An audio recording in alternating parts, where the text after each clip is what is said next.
Oui, bonjour. Alors actuellement, je suis avec une personne qui préfère garder son anonymat et qui présentement vit aux États-Unis et a eu aussi la possibilité de vivre au Canada et travailler au Canada. Il aimerait nous partager son expérience des deux pays.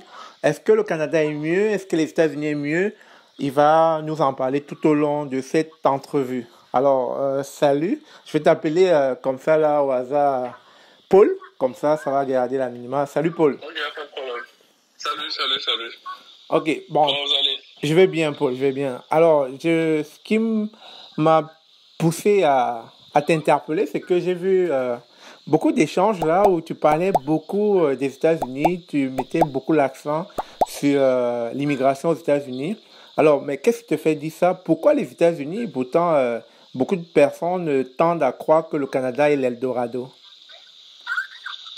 Bon, je dirais, pour quelqu'un qui a été dans les deux pays, d'abord pour commencer, les deux pays sont des très bons pays. Ça, il faut le reconnaître. Si tu as la possibilité d'aller soit aux États-Unis ou au Canada, il faut y aller.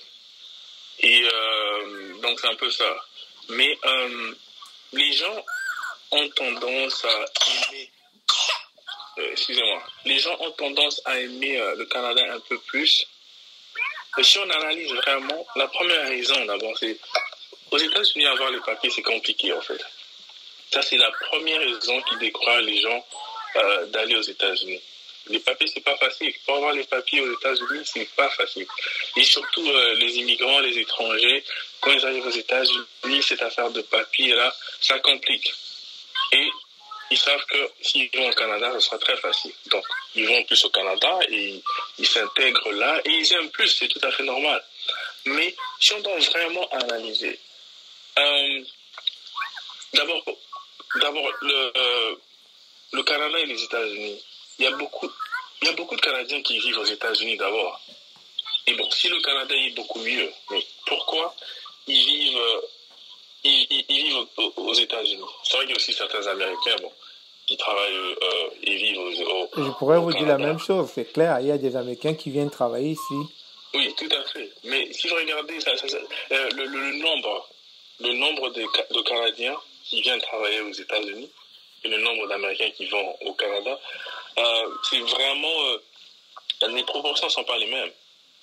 Les proportions sont pas les mêmes. Il y a par exemple, on parle par exemple comme je le disais dans un de mes commentaires, la loterie américaine. Je ne sais pas si vous savez Oui, comment oui, oui, je comment connais ça la marche. loterie américaine, oui. Oui, donc il y a beaucoup de pays qui jouent plus à cette loterie. Pourquoi? Parce qu'ils ont déjà atteint un grand nombre d'immigrants. Par exemple, le Nigeria ne joue plus à cette loterie parce qu'il y a déjà beaucoup de Nigériens aux États-Unis. Ok. Éthiopie ne joue plus à ça et beaucoup d'autres pays. Et le Canada aussi ne peut plus jouer à ça. Et leur pays, si leur pays est très bien, mieux que les États-Unis, pourquoi ils vont atteindre ils vont atteindre le nombre maximum de loteries et ne plus être en mesure de jouer à cette loterie si leur pays est mieux.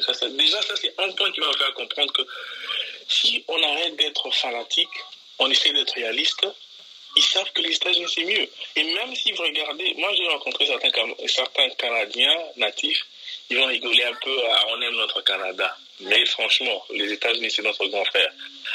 Et ça c'est un fait. Donc, pourquoi ils ont épuisé toutes les places de jeu de la loterie des États-Unis si leur pays est mieux? Mais Paul, on peut aussi Quelle dire réponse vous que, avez à ça? oui, on peut aussi dire qu'il y a un accord ALENA là, qui permet justement le libre-échange entre les deux pays. Les Canadiens peuvent Oui, déjà aller aux États-Unis sans pourtant demander le visa. Donc, avec cela déjà comme possibilité, ils peuvent octroyer un emploi et ok. régulariser Donc, leur si on parle de situation. ça, non, mais si on parle de ça, pourquoi? Bon, déjà, bon, je comprends ce que je voulais dire. Mais par exemple, vous savez que les résidents permanents des États-Unis n'ont pas besoin de visa ou quoi que ce soit par le Canada. Mais les Canadiens, les permanents résidents des Canadiens ont besoin de visa pour venir aux États-Unis. Pourquoi le Canada accepte ça? Parce qu'ils savent que oui, les États-Unis, on a besoin d'eux, c'est notre grand frère. Les permanents résidents des États-Unis n'ont besoin de rien pour aller au Canada. Mais pourquoi les permanents résidents du Canada ont besoin de visas pour venir aux États-Unis? Et cette loi a été comme ça pendant des années, pour toujours. Parce que le Canada accepte que ça, c'est notre grand frère. On doit faire ce qu'ils veulent et on a besoin d'eux. Le Canada dépend des États-Unis pour vivre.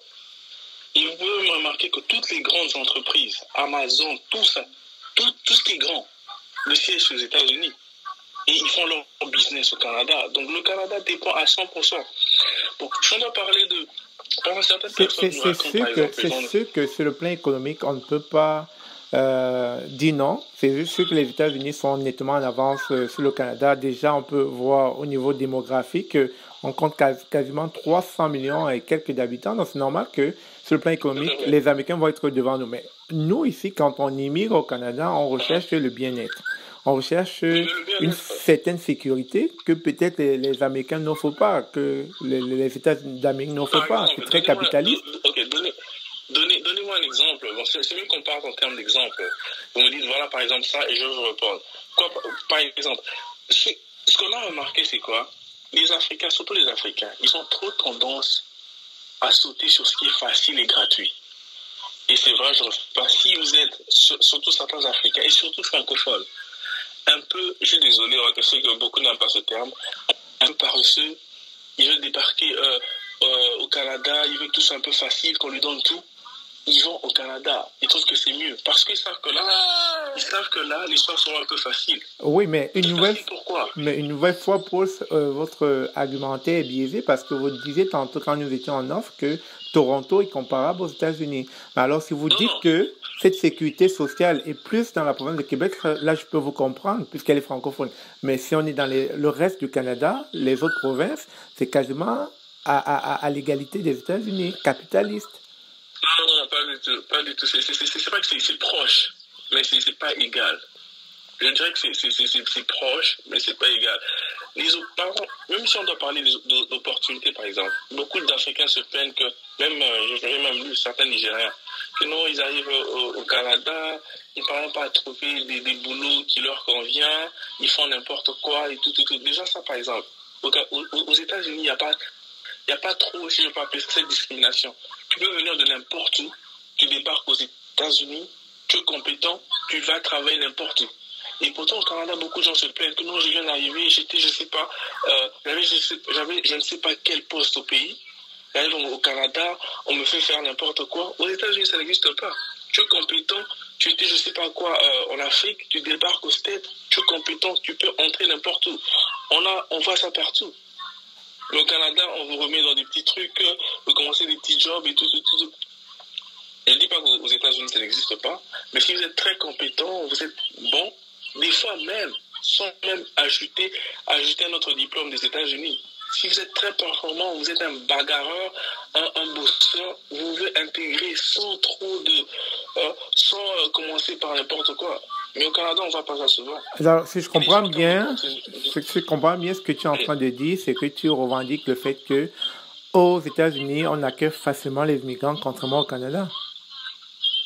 Oui, en termes de pour intégrer à leur profession, à la profession qu'ils veulent d'origine, initiale, si je veux dire. Donc, ils ont été, je ne sais pas quoi, au pays, débarquent ici, ils sont vraiment performants. Ouais. De fil en aiguille, c'est la même chose partout. Quand on est compétent, on trouve sa place. Je crois que si quelqu'un arrive aux États-Unis, il n'a pas les diplômes qu'il faut, il ne trouvera pas un bon boulot. On est d'accord avec ça? Non, ça dépend. Il peut être, s'il est compétent venant de son pays, il vient de son pays, il a je ne sais pas fait quoi, surtout par exemple, ça peut être surtout Haïti par exemple. Parce que Haïti, c'est un peu standard. Dans le sens, même si tu as fait, je ne sais pas, Haïti dans je ne sais pas quel pays, tu peux débarquer aux États-Unis et tu es bien placé avec un très grand salaire. Mais apparemment, au Canada, souvent, quand tu es un peu nouveau, c'est pas très facile. Dépendamment de où on se trouve au Canada, une fois de plus. Si on est dans la province de Québec, ça peut se jouer. Mais si on est dans les autres provinces du Canada, on va être reconnu à sa juste valeur. Bon, peut-être, mais moi, je connais certains Nigérians, par exemple, qui débarquent aux États-Unis. Au début, c'est pas facile, ils essaient de s'ajuster et tout, même si eux, ils sont anglophones. Apparemment, c'est pas facile pour eux. Et pourtant, aux États-Unis, ça n'existe pas. Il n'y a pas trop ça, en fait. Ok, donc si je sous-entends, on pourrait quasiment parler d'une discrimination systémique, en fait. je vais dire, un racisme systémique parce que ce n'est pas une question de ne pas les intégrer, c'est juste que la société ne les intègre pas à cause de la différence de culture, de peau, etc. Ce que les États-Unis ne font pas, en fait. On va rentrer plus dans ces jeux-là. Peut-être, oui. Peut-être. Je crois que c'est ça, peut-être. Ça peut être ça. Okay. Parce que ici, on voit beaucoup de gens qui viennent d'Afrique, par exemple, de nulle part, dans le sens qu'ils sont compétents, ils sont intelligents, et directement ont des grands postes.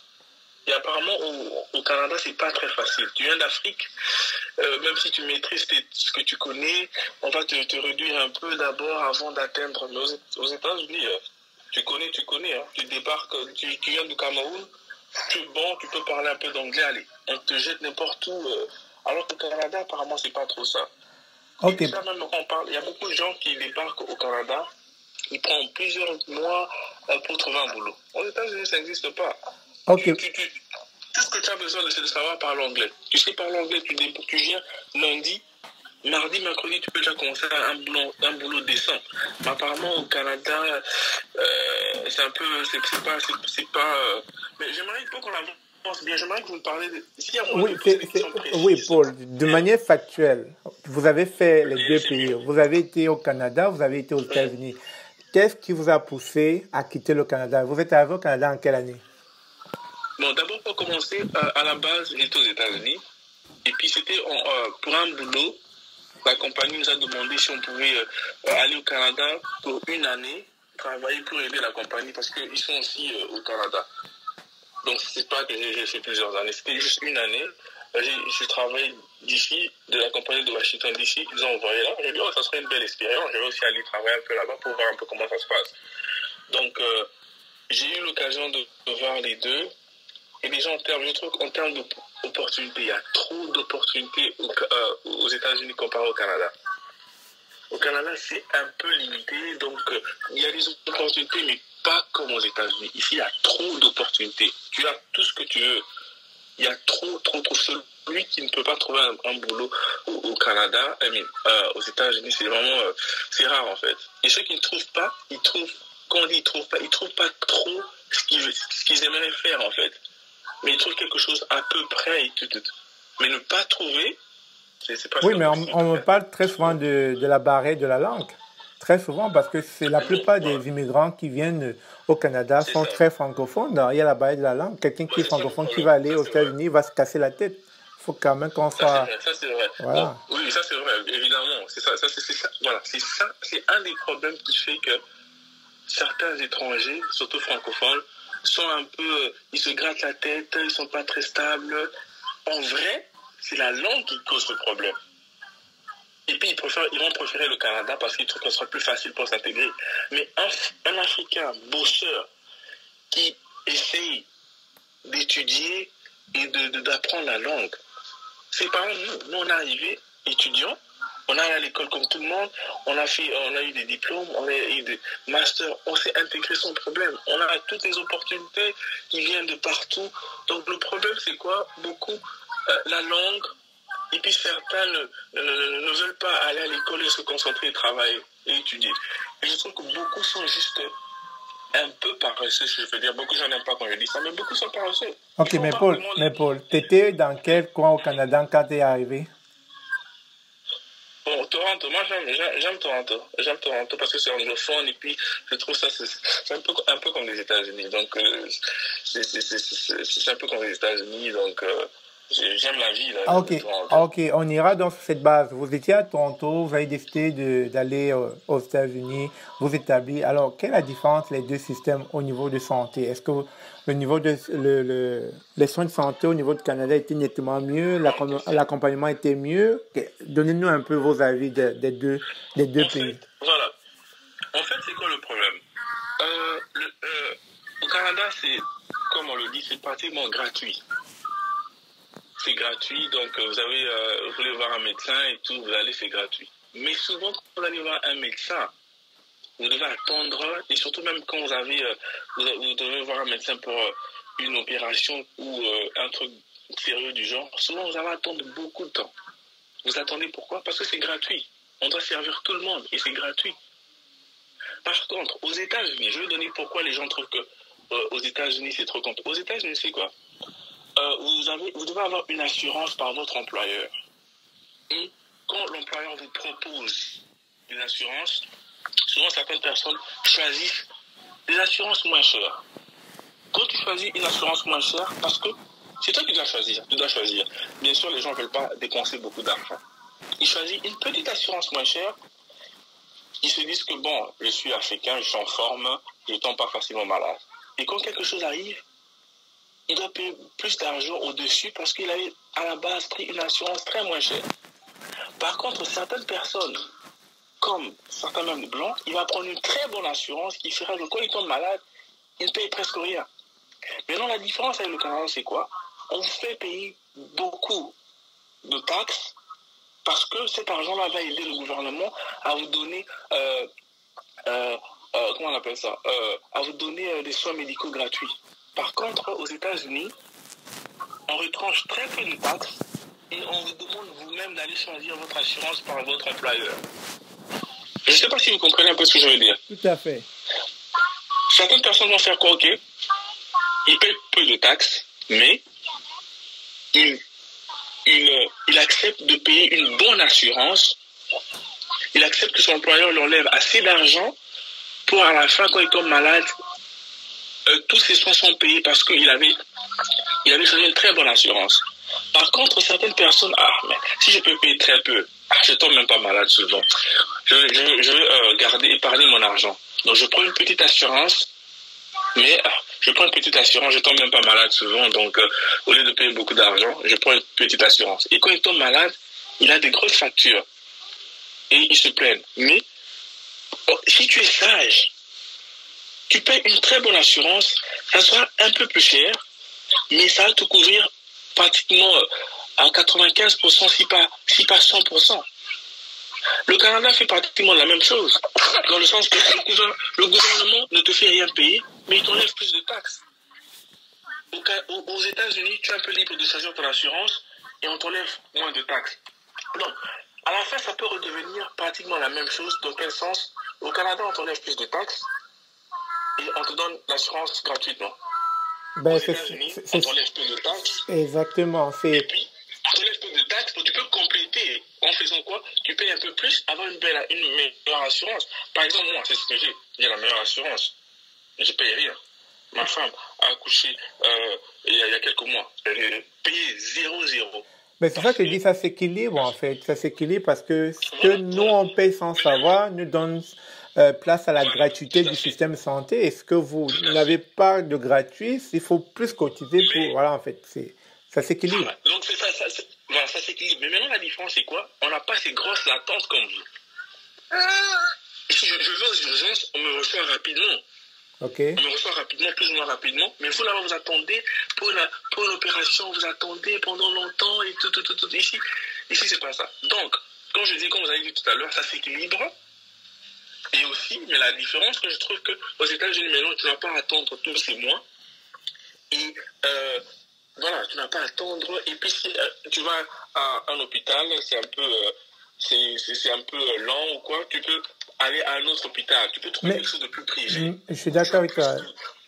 C'est vrai que le système de santé est très engorgé par ici, mais on a aussi les cliniques privées. On a des cliniques qui permettent justement d'être aussi aussitôt. Tant que tu as de l'argent, ça va aller. Non, mais apparemment, tant que tu as l'argent, apparemment, tu seras en ligne comme tout le monde, dans le sens que tu attends comme tout le monde. Donc, c'est plus que tu ne payes pas. C'est gratuit, donc tu n'as pas à faire... Non, en fait, c'est sûr. C'est sûr que pour les systèmes de santé gratuits, le système est engorgé. Mais nous avons aussi des cliniques privées.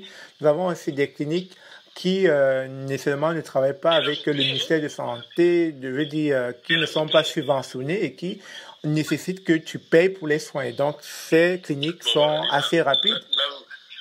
Ok, là, je le dis parce que je l'ai essayé. J'ai voulu faire un examen médical. Oui.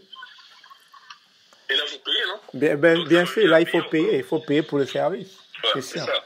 Donc, voilà, en gros, ce que je veux dire, c'est ça. Certains ne comprennent pas très bien pourquoi ils diront non, aux États-Unis, c'est cher. Parce que mais les gens ont tendance à choisir une petite assurance parce qu'ils ne veulent pas payer beaucoup d'argent. Ils sont libres de choisir cette petite assurance. Et à la fin, quand ils tombent malades, ils se plaignent que j'ai une grosse facture. Mais si tu avais choisi la bonne assurance, surtout si tu as une famille, paye la bonne assurance. Au Canada, c'est pratiquement la même chose parce qu'on leur enlève beaucoup d'argent aux taxes. C'est ça le gouvernement, c'est ça. Donc ça s'équilibre un peu. Donc c'est ça en fait. C'est sûr. Paul, jusqu'à présent, ça ne me convainc pas que les États-Unis restent la meilleure destination parce que on vient d'équilibrer le système de santé en dehors de l'employabilité où tu me dis qu'on a plus d'opportunités là-bas. D'aucuns te diront qu'ici, ils en trouvent aussi. Mais je veux aussi appuyer avec un autre avantage. Les gens se disent le Canada parce que non seulement c'est bien pour faire grandir les enfants, mais aussi le taux de criminalité moins élevé au monde. Le Canada fait partie des pays dont le taux de criminalité est très bas, contrairement aux États-Unis. Donc voilà un des avantages qui ferait que les gens n'aimeraient pas se retrouver dans cette partie du monde. Qu'est-ce que tu dis par rapport à ça? Non, tout à fait. Moi, je suis vraiment, quand j'essaie d'être honnête et être fair. Donc, ça, on va quoi être fair. Donc, être juste, en fait. C'est vrai. Si on en parle en termes de criminalité et tout, ça, il faut pas qu'on se mente. Le Canada est un peu plus safe. Dans quel sens? D'abord, je trouve les lois d'abord de port d'armes. Aux États-Unis, vous savez que bon, on ne cesse pas de vouloir changer cette loi-là de port d'armes. Évidemment, ces Américains, ils se disent que non, c'est pas l'arme qui tue, c'est la personne qui tue. Donc on doit conscientiser ces personnes. Et moi, je trouve pas ça correct, en fait. S'il n'y a pas d'armes, bien sûr, personne ne va tuer. Tout à fait. Et voilà. Voilà. Aux États-Unis, d'abord, la population. Il y a une grande population. Et quand il y a une grande population, bien sûr, on va trouver certains fous qui font des bêtises. Ça, c'est normal. Et le Canada, je trouve aussi, d'abord, c'est vrai que les lois de port d'armes sont ailleurs. Et aussi, il y a beaucoup d'étrangers. C'est un peu difficile de trouver quelqu'un qui quitte son pays et venir faire du désordre chez vous. Tout à fait. Ça n'a vraiment pas de sens. Ouais, toi, tu as eu la chance de venir au Canada, toi, faire du désordre. Par contre, aux États-Unis, il y a peu d'immigrants comparé au Canada. Tout à fait. Déjà, en termes de démographie, on prend qu'on compte 300 millions d'habitants aux États-Unis et 38 millions d'habitants ici au Canada. Voilà. Donc, au Canada, tu as eu la chance d'aller au Canada, comme il y a beaucoup d'immigrants, et tu vas devenir bandit là. Il y a très peu de chances que les gens deviennent comme ça. Ils sont au contraire contents d'avoir cette chance de venir au Canada. Et ils ne créeront jamais de désordre avec des fusils ou quoi. Mais ici, il y a beaucoup de natifs d'ici, des Afro-Américains qui sont nés ici. Certains ils ont toujours une petite révolte. Évidemment, on leur demande, ouais, ça c'est l'histoire passée, il faut oublier. Il y a beaucoup d'Afro-Américains qui ont toujours une petite révolte contre les Blancs. Donc ils pensent à l'esclavage, ils sont un peu brutaux, des fois, ils sont brutaux, ils veulent des fois tirer par-ci par-là. Mais ça, c'est vrai qu'en termes de sécurité, mais bon, certaines personnes voient que bon, ils essaient d'habiter à des coins un peu plus sécurisés et puis éviter certains attroupements. Mais il y a moyen d'éviter ça. C'est vrai que tu ne peux pas éviter ça à 100%, mais il y a moyen d'être plus discret, vivre dans des bons coins pour réduire. Mais on ne va pas refuser que le Canada est plus safe que les États-Unis. Tout à fait, tout à fait. Il y a plus de sécurité de ce côté. Ouais, ça on va pas refuser. Alors, on va chuter Paul, et avant de chuter, on va finir par l'entrepreneuriat parce que ça fait partie d'un des thèmes de ma chaîne. On va axer notre discussion sur l'investissement, c'est-à-dire l'investissement immobilier. Est-ce que pour toi, c'est plus facile d'investir en immobilier aux États-Unis ou au Canada? Est-ce que les démarches administratives sont plus compliquées aux États-Unis ou plus compliquées au Canada? Bon, je trouve qu'en fait, il n'y a pas de... Je trouve pas qu'il y a très grande différence parce que le Canada, je sais qu'on cherche... ça c'est le système un peu du Canada, ils cherchent à... Ils ont besoin d'immigrants. Donc ils font tout ce qu'ils peuvent pour aider les immigrants à s'installer, à avoir des maisons et tout, et tout, et tout. Et ça c'est vrai. Je trouve qu'ils font un bon boulot dans ce point. Mais les États-Unis, il n'y a pas de problème. Hein. Si vous êtes... on donne facilement des prêts aux gens. Et si vous êtes crédible, vous pouvez tout avoir. Une affaire d'argent, une fois de plus, si vous êtes crédible, c'est-à-dire si vous avez un bon emploi, vous travaillez, vous avez un bon revenu, là vous êtes crédible auprès des banques. Oui, et là je trouve que, après avoir comparé les deux, je trouve qu'aux États-Unis, on donne un peu, en termes de montant, on donne un peu plus, mais bon, sur les deux, ça va. Je trouve que les deux pays, ça va. Mais aux États-Unis, je trouve qu'on donne un peu... si vous êtes crédible, on donne un peu plus. Mais je trouve qu'au Canada, ils aident un peu plus dans le sens où on va revenir, vous êtes étranger. En gros, au Canada, ils ont trop cet esprit d'aide là. Ok, beaucoup de subventions. Exactement. Voilà. Par contre, aux États-Unis, ils regardent plus les bosseurs. On voit que tu es un bosseur, on te donne beaucoup, tout ce que tu veux. Ok, mais ne trouves-tu pas qu'aux États-Unis, je vais quand même finir avec un point qui revient très souvent, les séparations, les divorces, etc., que c'est beaucoup plus tragique aux États-Unis contrairement au Canada, parce que je pense que chez vous, c'est tellement le capitalisme qui est mis en avant que les avocats se font plein la poche là-bas avec les divorces. Contrairement ici où on essaie quand même d'améliorer les deux parties, là-bas, écoute, j'ai comme l'impression que lorsqu'il y a un divorce, ben, l'homme perd tout ce qu'il a réalisé pendant des années. Mais ça, c'est vrai. Ça, c'est vrai. Ici, comme on dit toujours, les États-Unis, c'est un pays de femmes et des enfants.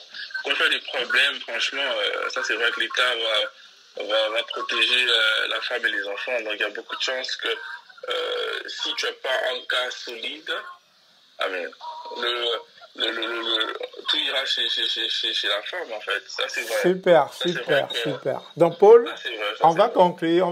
Donc, tu conviens avec moi que c'est au cas par cas et ça dépendra d'une famille à l'autre, mais on revient sur le fait que être au Canada est quand même mieux qu'être aux États-Unis en termes de sécurité, en termes d'aide, aussi en termes d'épanouissement, etc. Non, en fait, je dirais en termes de... si vous êtes nouveau, si vous avez besoin d'aide, et désolé de dire ça, si vous êtes pas un très grand bosseur, franchement, je trouve que vous allez compter sur les aides. Je trouve que le Canada serait mieux, peut-être. Mais si vous êtes un bosseur, quelqu'un qui vient avec un esprit de bosser dur, les États-Unis vont lui donner plus d'opportunités et puis il sera beaucoup plus riche facilement. Il sera... Donc, comme j'ai toujours dit aux gens, si vous pensez que vous êtes un peu paresseux, vous avez besoin d'aide, vous voulez vraiment vous faire aider pour tout aller au Canada. Mais si vous êtes un bosseur, faire des millions, bien vivre avec l'argent que vous êtes en train de faire vous-même, c'est les États-Unis. Les États-Unis, c'est vraiment... si vous êtes un bosseur, mais... Et même en termes de salaire, par exemple. Les salaires du Canada sont très bas. Sont très bas et ils ont des grosses taxes. Selon le coût de vie aussi, hein, je dis à chaque fois, selon le coût de vie, ça peut être bas, mais selon le coût de vie, ça peut être agréable à vivre. Contrairement à... Ça dépend. Par exemple, ceux qui habitent par exemple à Toronto, par exemple, leur salaire comparé à ceux qui sont aux villes équivalentes, ils ont des salaires très bas. Et beaucoup même sont incapables de... Et par exemple, au Canada, très peu sont incapables d'épargner et avoir leur compte en banque avec beaucoup d'argent. Ils sont toujours tout... Donc ils dépensent à tout moment parce qu'ils ont beaucoup de factures. Ils sont un peu coincés. Par rapport aux États-Unis, il y a beaucoup de gens qui ont leur compte en banque avec beaucoup d'argent parce qu'ils gagnent plus. Et puis, il y a moins de taxes. Et puis, donc voilà quoi. Je trouve que si vous êtes un bosseur, vous n'avez pas besoin qu'on vous dorlote et qu'on vous aide par-ci par-là, c'est les États-Unis. Super. Si vous voulez être un peu à l'aise, compter sur tout le monde, c'est le Canada, ça c'est vrai. Super, merci Paul. Africain, venez aux États-Unis. Si vous voulez vraiment bosser dur et faire des millions, bien vivre, mais si vous voulez dépendre du gouvernement, je suis en train de demander de vous aider et aller. Super. Et les gens doivent savoir, le Canada fait tout ça parce qu'ils ont besoin des gens en fait. C'est pas parce qu'ils sont juste gentils dans le vide. Ils ont besoin de main d'œuvre. C'est pour ça qu'on vous donne un peu tout facilement. Parce qu'ils ont besoin de vous. Super, donc, Paul. C'est un peu ça en fait. Merci pour ton intervention. Toi qui as vécu au Canada et qui vis maintenant aux États-Unis, merci pour cet échange. Alors, je retiens ceci. Si tu es paresseux, va au Canada. Si tu es bosseur, va aux États-Unis. Tout à fait. Super. Merci encore, Paul, pour ton intervention ce jour. Merci. Porte-toi bien. Passe une belle journée.